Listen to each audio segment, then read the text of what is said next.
Айттым мен саған. Боксқа ма, тайкондоға бір жерге бару керек еді. Ұруды болмаса да хотя бы тозуды үйренетіндік. Не болды енді мына көзің? Жаман ұрыпты да бұл зорлық, зомбылық деген бітпейтін болды ғой бұл. Ей, еркек емес, ез. Тебу керек еді көзіңнен. Ойнап айтып отырмын.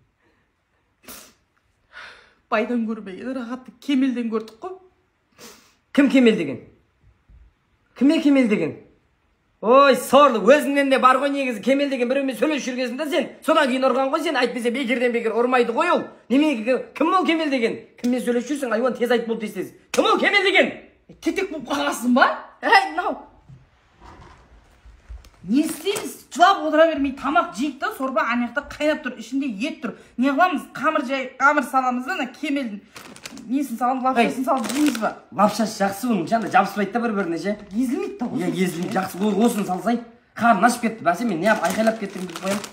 Осыны саш. Гнездо ғой бұл міне. Или қамыр жайсың ба Кемелден? Qaysi aytsang. Lapsha, bu lapsha.